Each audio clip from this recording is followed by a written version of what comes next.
Hey everybody. I realized that it had been a few weeks since I last posted here on YouTube. Like I said, when my first video, it's not going to be a very professional thing that I'm doing.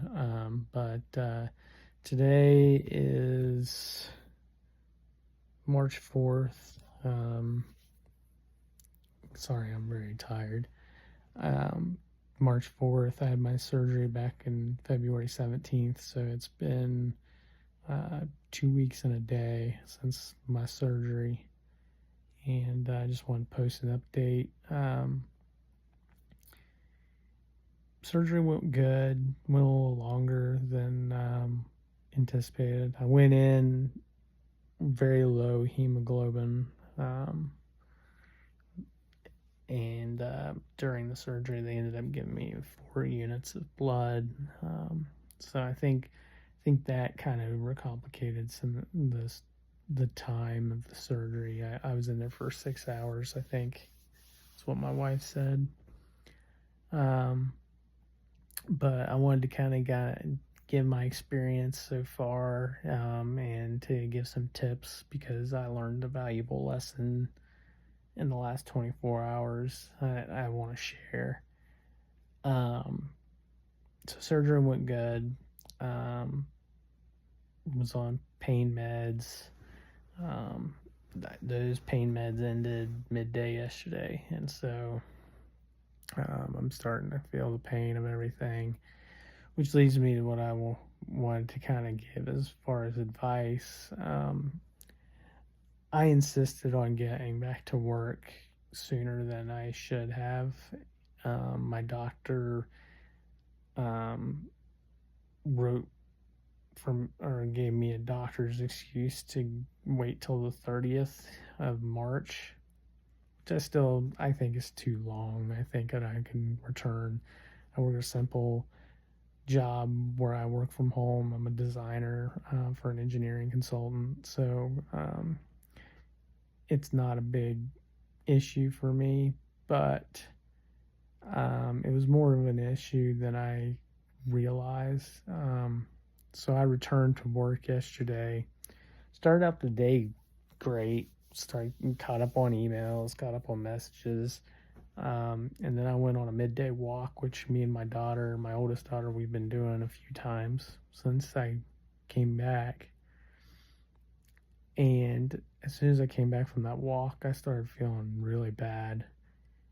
And before I finally logged out for the day yesterday, I just did not feel good, and I have not felt great ever since. And I think it's a combination of the pain pads wearing off and things, and sitting for a long period of time. I can sit in a recliner. That's actually the most comfortable situation I can be in, is laid back in a recliner like I am right now.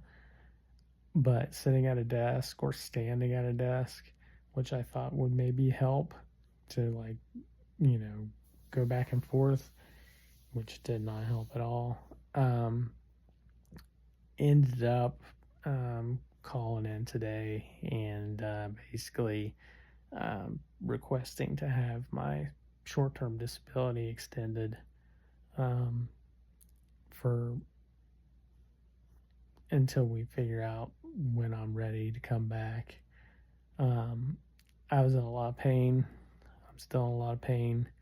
The worst part during the time I was on meds was I have an incision that's about 2.5, 3 inches long below my belly button, and it kind of lands where your waistband lands, and it doesn't matter if you wear sweatpants or just run around in your underwear. It hurts. It's not comfortable. It's staples.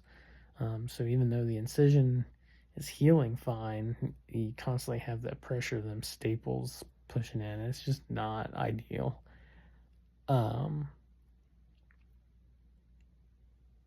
What else was I going to say?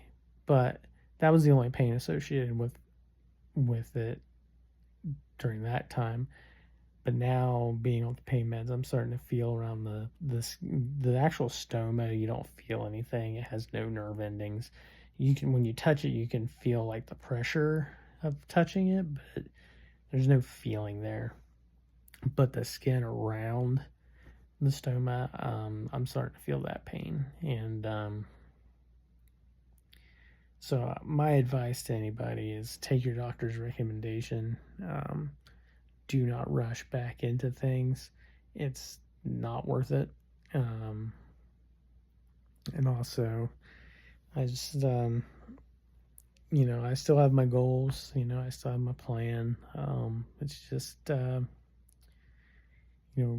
reality of surgery is kind of hit hard today, and I was even kind of going through some emotional stuff, which I think is mostly a withdrawal from the pain meds. I was kind of emotionally everywhere. I was worried sick that I wasn't going to be able to extend my short-term disability. I was worried sick that financially we weren't going to be able to do it. My wife has been a rock during this time.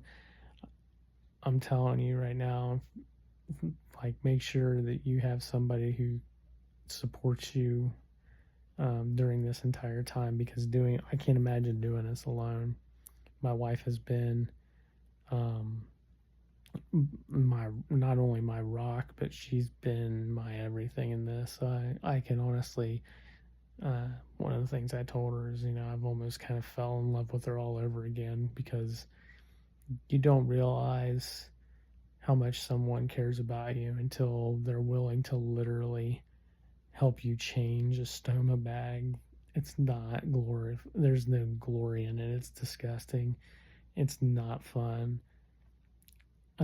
She tells me all the time that it doesn't bother her, but it bothers me. And I, for her to do that for me is just, I can't ask for anything more. And,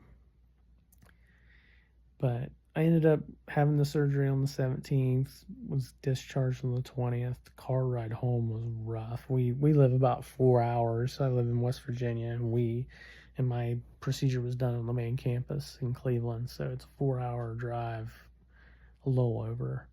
And every bump and there was a couple times when my wife feel bad about, sometimes she'll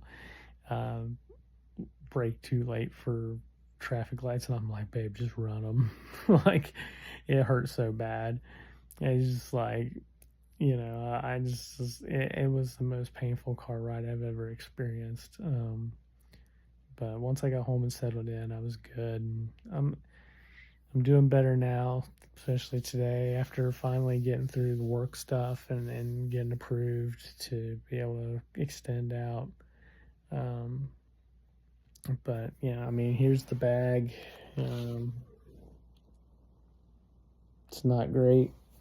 It's not fun. I do not recommend. I don't know how people live with these things for the rest of their lives. God bless you. I know some people don't have a choice. It's not for me.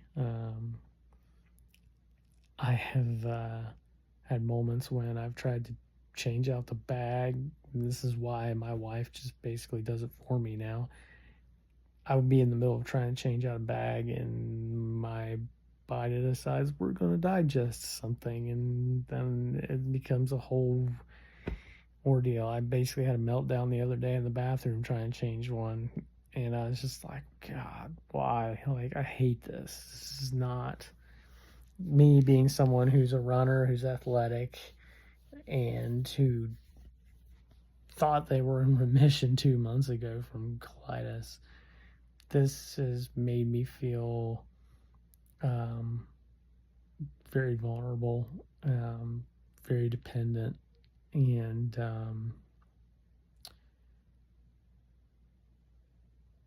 just super reliant on someone else, and it's not what I wanted. And I'm going to the bathroom more often than I was before the bag. So it's been hard. I noticed I'm looking a little red around my eyes. One of the things I've been trying to do, because my wife says my complexion and like acne has went away and stuff, but I think that has a lot to do with the fact I've been doing during this recovery. Liquid vitamin C and iron and vitamin D3. And then I've also been taking protein shakes with creatine and two tablespoons of collagen peptides thrown in there. Supposedly, I don't know if it works or not, but I'm throwing everything at the recovery. So give that a shot if you have this done. And yeah, and that's all. That's the update I have. I'll try to be a little better about updating. Um, it's just a process. It's not fun. But I will say one of the things going into the surgery, I was absolutely terrified. I was literally an emotional wreck on the verge of tears when I was getting rolled back to go to surgery. But the staff at Cleveland Clinic were amazing. They all had a big huddle around me when I'm laying on the table, going over the game plan. Two of the, I think it's like the anesthesiologist and then one of like the operational nurses, both, they found out I'm a runner and they run and so they kind of took my mind off everything until I fell asleep. And there was only maybe a couple occasions where I dealt with a staff or a nurse that didn't care for. Most everybody was great. Doctor was great. Surgeon was great. The people coming in and checking on me were great. The nurses were great. Everyone was top notch and very helpful. And that's one thing I will say. Like, if you're gonna go have this done, go where they're the best at it. Go to Cleveland. It's amazing. You know, I know that not everybody has an amazing experience, but for me, if I had to do this over again, I would do the same exact thing. And I'll keep you up to date on my recovery. I don't even know if anybody's watching these. I don't think anybody's watched the first video. I'm just putting it up for my own sake, I guess. Maybe, or hopefully, maybe someone stumbles across these and needs advice. But I'm headed into week 3 of recovery, and hopefully in 9 weeks we'll be going through stage 2, and we'll go from there. But that's the update. So thanks for tuning in, and God bless.